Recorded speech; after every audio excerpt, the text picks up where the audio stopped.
A reading from Matthew 2. In the time of King Herod, after Jesus was born in Bethlehem of Judea, wise men from the east came to Jerusalem asking, "Where is the child who has been born King of the Jews? For we observed his star at its rising and have come to pay homage." When King Herod heard this, he was frightened, and all Jerusalem with him. And calling together all the chief priests and scribes of the people, he inquired of them where the Messiah was to be born. They told him, "In Bethlehem of Judea, for so it has been written by the prophet. And you, Bethlehem, in the land of Judah, are by no means least among the rulers of Judah. For from you shall come a ruler who is to shepherd my people Israel." Then Herod secretly called for the wise men and learned from them the exact time when the star had appeared. Then he sent them to Bethlehem, saying, "Go and search diligently for the child, and when you have found him, bring me word so that I may also go and pay him homage." When they'd heard the king, they set out, and there ahead of them went the star that they had seen at its rising, until it stopped over the place where the child was. When they saw that the star had stopped, they were overwhelmed with joy. On entering the house, they saw the child with Mary, his mother, and they knelt down and paid him homage. Then, opening their treasure chests, they offered him gifts of gold, frankincense, and myrrh. And having been warned in a dream not to return to Herod, they left for their own country by another road. This is the word of the Lord. Thanks be to God. A reading from Isaiah. Arise, shine, for your light has come, and the glory of the Lord has risen upon you. For darkness shall cover the earth, and thick darkness the peoples. But the Lord will arise upon you, and his glory will appear over you. Nations shall come to your light, and kings to the brightness of your dawn. Lift up your eyes and look around. They all gather together, they come to you. Your sons shall come from far away, and your daughters shall be carried on their nurses' arms. Then you shall see and be radiant. Your heart shall thrill and rejoice. This is the word of the Lord. Thanks be to God. Epiphany is January 6th, but on this Sunday before it, we focus on the words of Isaiah and on the Magi following the star. And we're called to be a light to the nations. Epiphany means manifestation, and it refers to the way Christ is made known to the Gentiles. First, a word about our texts from the prophet and the gospel. Israel has finally returned to their homeland after 70 years of exile in Babylon. They are despondent about the conditions of the land and the feeling of lost glory. Isaiah declares the word of the Lord to them, "Arise and shine, for your light has come." They are to lift their heads and set about the work of becoming the kind of people that are worthy of the nation's notice. But it won't happen all at once. They have to attend to the law of the Lord. And then the peoples of the earth will pay attention to their witness and see the way and will of God for the world. And then we see that the one who is himself the light of the world is born in Bethlehem. Wise men follow the light in the night sky, and it brings them to the Christ, the one who is born to Israel, the one who is himself the light of the world and now shines in and through the people. The nations that the Magi represent, the Gentiles, they bring gifts of gold, frankincense, and myrrh, and they worship the child. It's a beautiful picture, the election of Israel to be a light to the world and the coming of the Christ, who is the light through them. So, here is the question of the day as we begin this new year.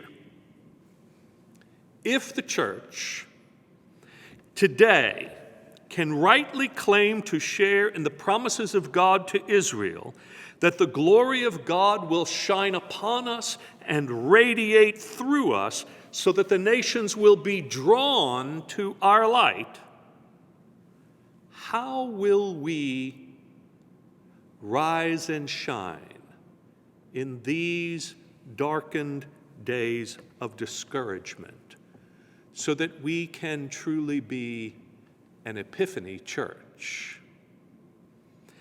I wrote a whole sermon on this subject that addressed the state of the church in America now. I scrapped it all together and started over because it sounded more like a screed than a sermon. Guess I needed to get it out of my system, don't you know? So I have a humbler aim in this rendition, and that is to call on us as a congregation to do what we can, since we can only control our own obedience.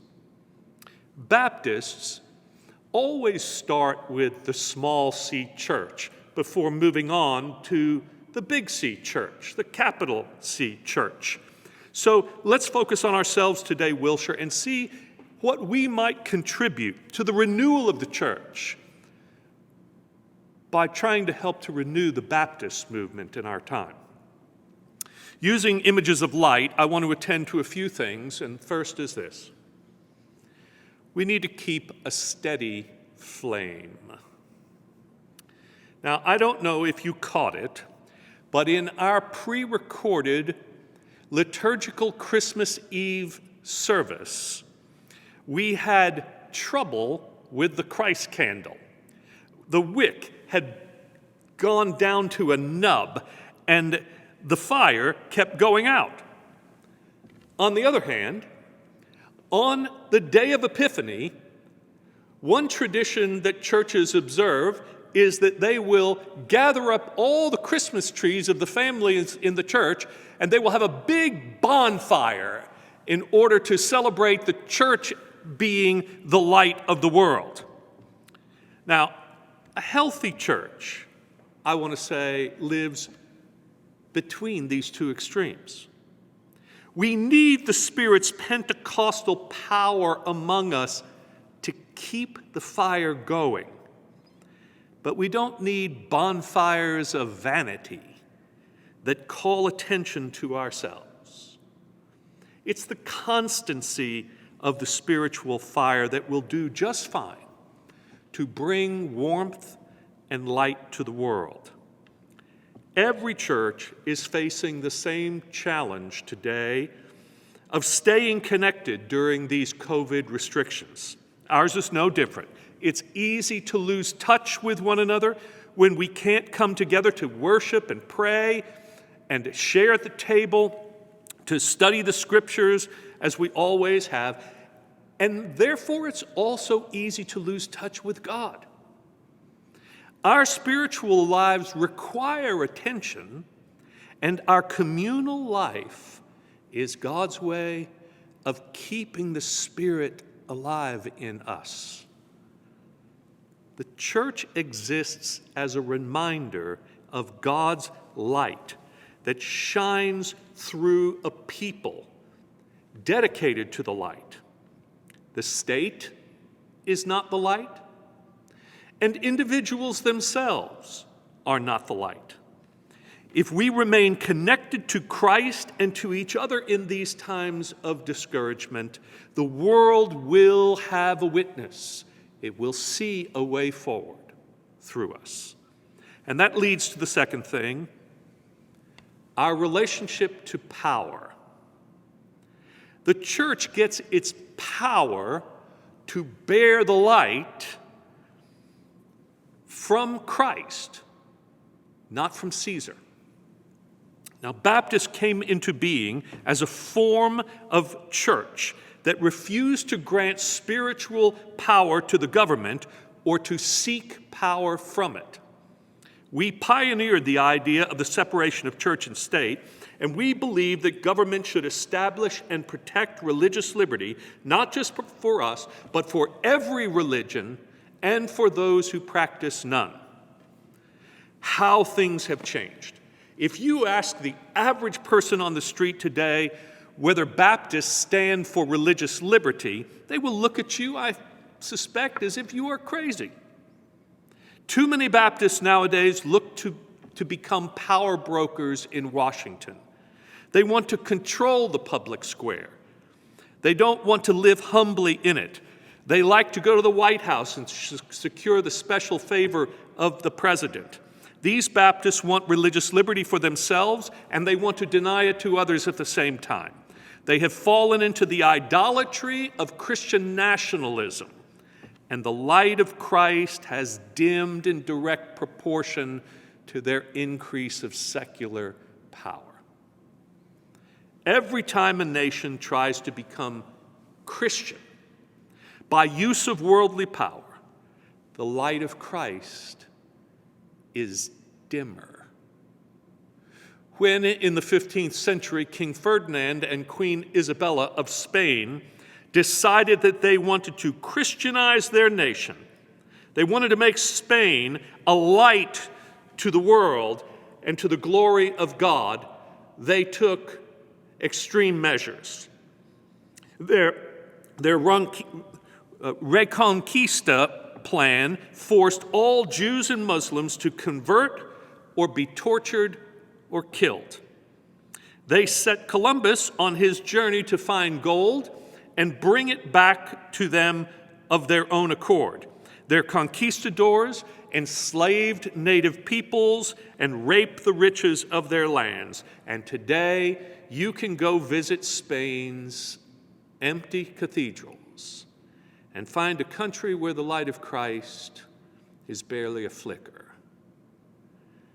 One of our most visionary Baptists, Reverend Dr. Martin Luther King Jr., got it right when he said, "The church must remember that it is not the master or the servant of the state, but rather the conscience of the state.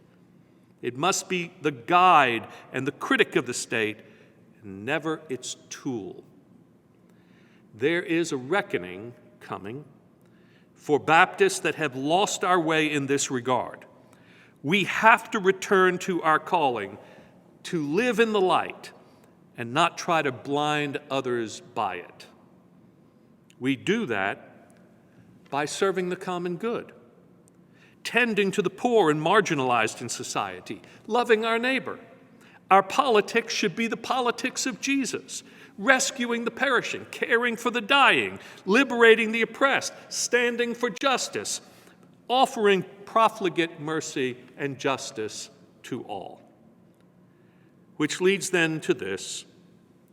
Light is a metaphor for truth, and we must be committed to the truth wherever we find it. For one thing, that means not falling for or promoting conspiracy theories based on lies or claims that are inconvenient truths that we view as hoaxes instead of truth. Facts are stubborn. They should never be bent to fit what we want them to mean. Being light should mean enlightenment, never making the clear unclear for our own benefit. If the church won't bow to the truth, then we shouldn't expect people to bow to the one who says of himself that he is the way, the truth, and the life. That also means trusting science, not denying it. Science is just another way that God makes truth known.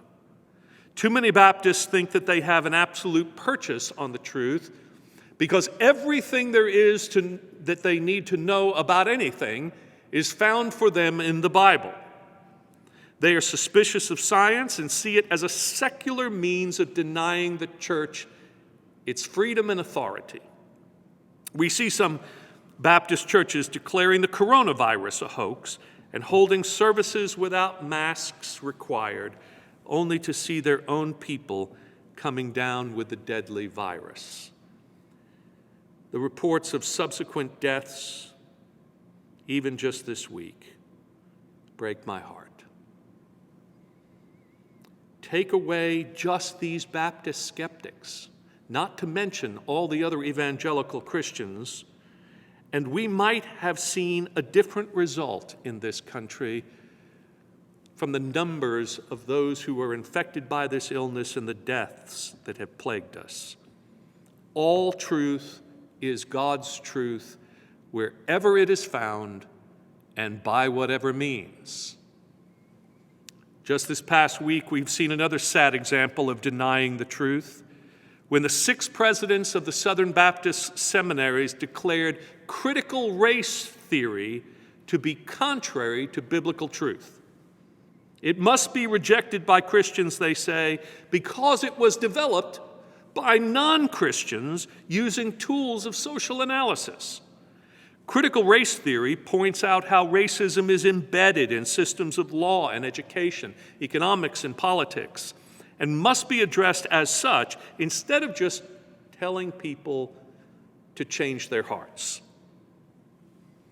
Black pastors and churches are leaving the SBC in light of this rejection and are calling for the church's repentance for its complicity with white supremacy. It's about time. This is a far cry from the declaration of the English minister John Robinson, who preached to the departing Puritans in a sermon in 1619 before they boarded the Mayflower. For I am very confident that the Lord hath more truth and light yet to break forth out of his holy word. More truth and light. God is still shining more truth and light to us if we would only look and listen. We can't answer for all Christians or all Baptists, but we can answer for ourselves. We can keep a steady flame by staying connected to God and one another as a congregation. We can choose the politics of Jesus over worldly politics, and we can embrace the truth wherever we find it and whatever it costs us. I am proud of this church. Wilshire means something to people. It gives them hope, and it gives me hope for the church to be your pastor. Let's continue this year to rise and shine, people of God, for your light has come. Amen.